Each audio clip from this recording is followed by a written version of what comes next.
Domain expansions, the trademark technique of Jujutsu Kaisen. We saw the first one in episode 4 being Sukuna's malevolent shrine, and since then we've gotten 8 more throughout the series. And today I want to explain as well as rank all the domain expansions that we've seen up to this point. I'm basing the rankings of these domains based on their raw strength, killing potential, potential to grow, as well as their versatility. Your rankings may differ to mine, but I think the top 3 are relatively objective. At number 9, I have Megumi's Chimera Shadow Garden.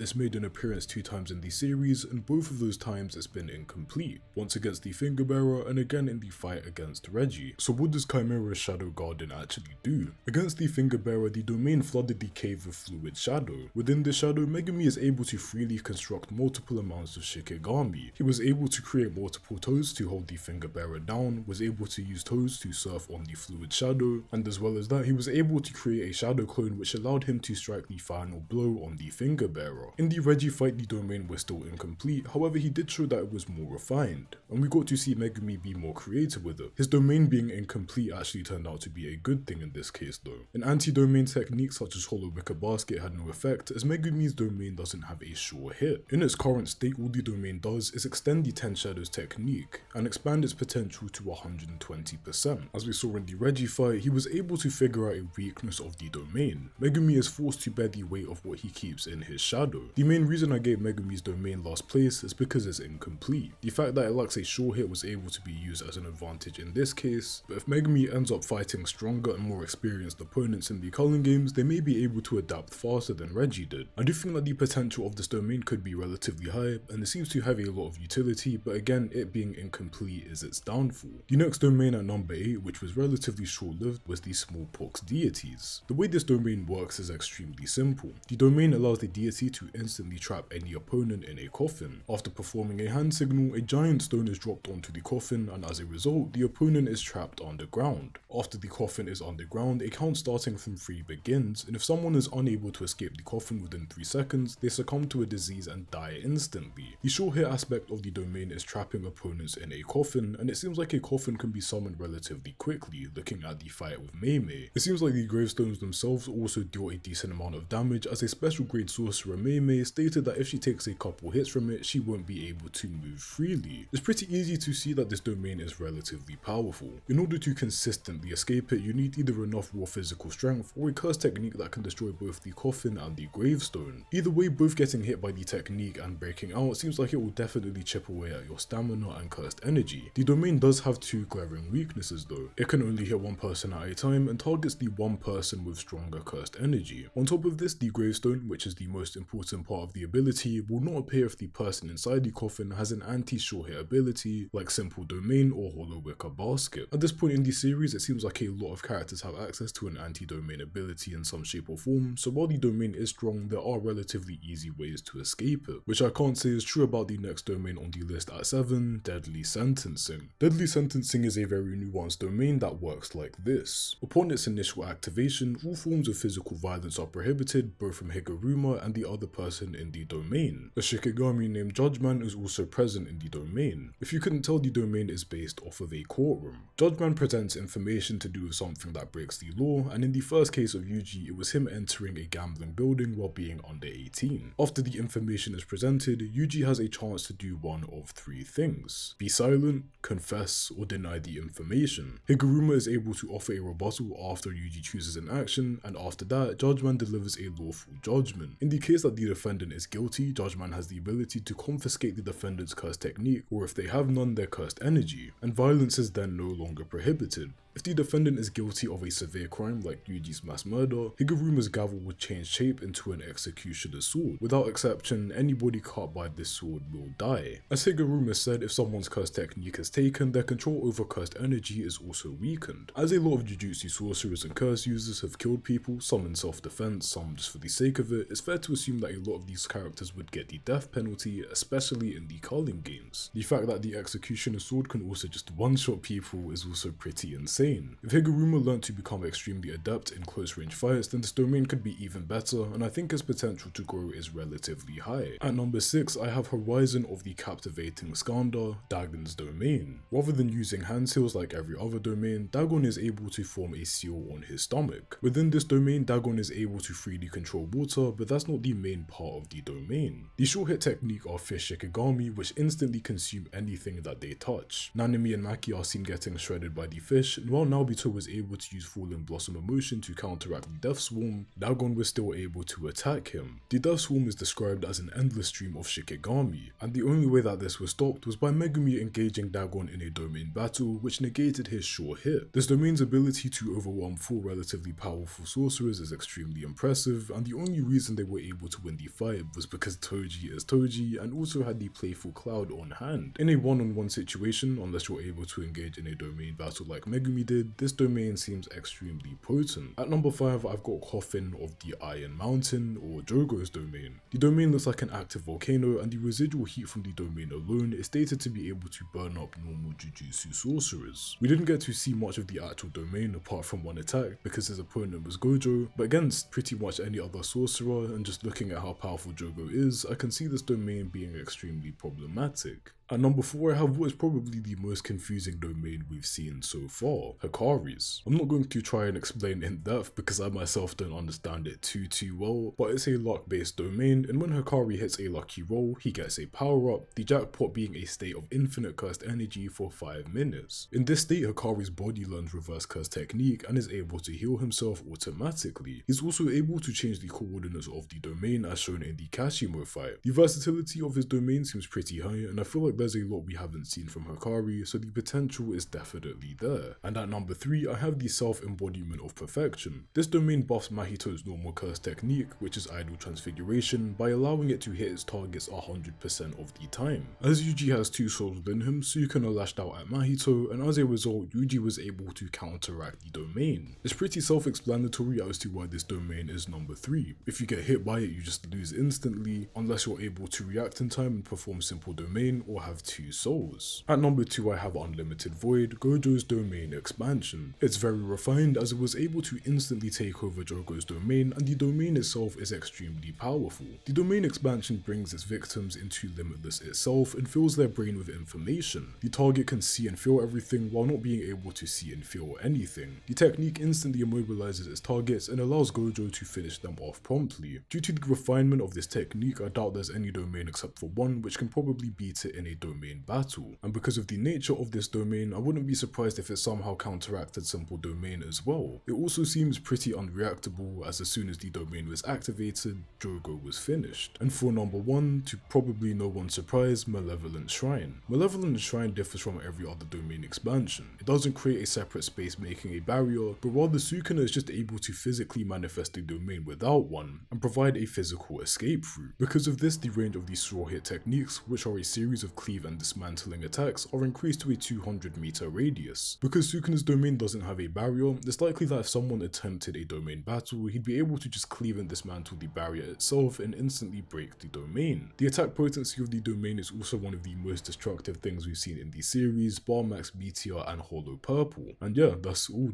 9 domains ranked. Tell me what your top 9 looks like and what you think of the list in the comments. Thanks